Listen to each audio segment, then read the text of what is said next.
नमस्ते दोस्तों, इन्वेस्टॉक के हिंदी यूट्यूब चैनल में आप सभी का हार्दिक स्वागत है। इस वीडियो में हम प्राइस एक्शन के नजरिए से स्टॉक मार्केट में पर्टिकुलर निफ्टी में कौन से इंपॉर्टेंट लेवल्स है इसके बारे में डिस्कस करने वाले हैं। पर्टिकुलरली मे सीरीज के लिए ये लेवल्स हमें इंपॉर्टेंट साबित होने वाले हैं। तो दोस्तों, करंटली अगर इस पर्टिकुलर डेली चार्ट को अगर देखेंगे तो यहाँ पे निफ्टी एक अपवर्ड स्लोपिंग चैनल में, राइजिंग चैनल में निफ्टी ट्रेड हो रहा है। अगर करंटली यहाँ पे देखेंगे तो आज यहाँ पे एक रेड कैंडल बना है, लेकिन ओवरऑल हायर हाइज और हायर लो का स्ट्रक्चर है और इस पर्टिकुलर चैनल का जो लोअर एंड है वो 21,700 21,800 के आसपास यहाँ पे नजर आ रहा है। इस पर्टिकुलर चैनल का अगर नीचे की तरफ ब्रेकडाउन होता है तो ही हमें ये पर्टिकुलर गैप फील होते हुए भी दिखाई दे सकती है, क्योंकि ये अपसाइड मोमेंटम जो था वो नवंबर और दिसंबर से शुरू हुआ था और मार्केट डिस्काउंट एवरीथिंग ये कहा जाता है, क्योंकि जो अभी आने वाले अपकमिंग इलेक्शंस के रिजल्ट्स वगैरह जो है उसको अगर मार्केट ने ऑलरेडी यहाँ पे डिस्काउंट किया तो यहाँ पे मार्केट हल्का सा नीचे भी आ सकता है। तो 21,700 21,800 का लेवल इस पर्टिकुलर चैनल को नीचे की तरफ अगर ब्रेकडाउन होता है तो यहाँ पे डेली चार्ट पे गैप है वो लगभग 20,500 से लेके 20,400 के बीच में है।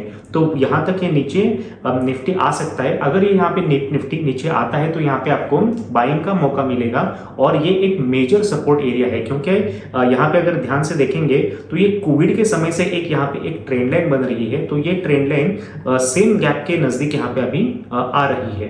तो मतलब यहाँ पे वो ट्रेंड लाइन का भी सपोर्ट है और ये पर्टिकुलर जो गैप है वो वहाँ पे फिलअप होने के बाद वहाँ पे फिर से बाइंग इनिशिएट कर सकते हैं। जिन जिन लोगों ने लॉन्ग टर्म पर्सपेक्टिव से अपने पोर्टफोलियोज बनाए हैं, इक्विटी पोर्टफोलियो बनाया है, तो यहाँ पे उनको बने रहना चाहिए, क्योंकि ओवरऑल मार्केट सिचुएशन ये बुलिश सिचुएशन है। करंटली सिर्फ ये इलेक्शन की वजह से यहाँ पे थोड़ा स्लगिश मोमेंटम मार्केट में चल रहा है, ज़्यादा एकदम से बहुत बड़ा उछाल या फिर गिरावट भी यहाँ पे हमें देखने को नहीं मिल रही है। लेकिन ओवरऑल जो मेजर सपोर्ट्स है वो इसी तरीके से 20,500 ये मेजर सपोर्ट है। वहां तक निफ्टी अगर आता है कोई एक सिचुएशन में तो आप वहां पे बाइंग का मौका ढूंढ सकते हो। और जो जो फंडामेंटल स्ट्रॉन्ग स्टॉक्स आपके पोर्टफोलियो में है उन स्टॉक्स को वहां पे एवरेज आउट करने का भी आप वहां पे सोच सकते हो।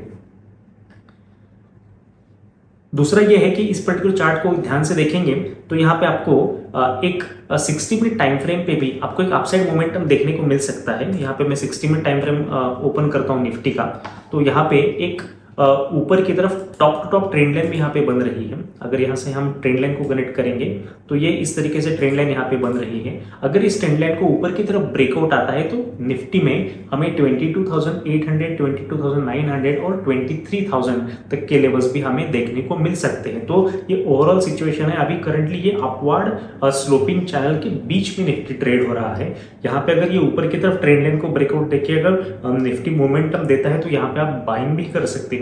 और अगर ये नीचे आता है यहाँ पे थोड़ा सपोर्ट लेके फिर से अगर ऊपर जाने की कोशिश कर रहा है तो भी यहाँ पे बाइंग का मौका मिलेगा।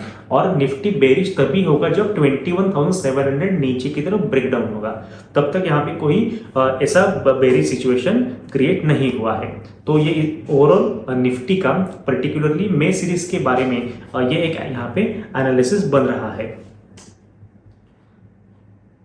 और अगर ऊपर की तरफ अगर देखेंगे तो 23,100 के आसपास मुझे एक ऐसा प्रतीत हो रहा है कि निफ्टी यहाँ पे एक रिसेंटली एक टॉप आउट होने की भी कोशिश वहाँ पे कर सकता है। तो मे सीरीज में ये लेवल्स को भी हमें देखना जरूरी है। अगर एक्सट्रीम कोई अच्छा पॉजिटिव सिचुएशन आता है तो भी यहाँ से ज़्यादा 23,800 तक के भी लेवल्स हमें देखने को मिल सकते हैं। लेकिन ये ओवरऑल अभी ये जो अपसाइड मोमेंटम है वो थोड़ा स्लो रहेगा। यहाँ पे ज़्यादा एकदम से बहुत बड़ा उछाल ऊपर की तरफ नहीं आएगा। अगर हमें यहाँ पे 21,700 नीचे की तरफ ब्रेकडाउन होता है तो यहाँ पे शॉर्ट सेलिंग का एक मौका मिल सकता है, क्योंकि मार्केट डिस्काउंट एवरीथिंग जो इलेक्शंस के रिजल्ट वगैरह जो कुछ भी है वो मार्केट ने ऑलरेडी यहाँ पे डिस्काउंट कर दिए हैं। ऐसा अभी करंटली तो सिचुएशन ऐसा नजर आ रहा है। तो होपफुली ये जो लेवल्स है ये आपको आगे आने वाले सीरीज में, आगे आने वाले समय में आपके लिए एक मार्गदर्शक साबित होंगे। और अगर आपको इस पर्टिकुलर ये एनालिसिस अच्छा लगा, ये वीडियो अच्छा लगा तो इस वीडियो को लाइक करना ना भूलें और हमारे चैनल को सब्सक्राइब करना ना भूलें। धन्यवाद।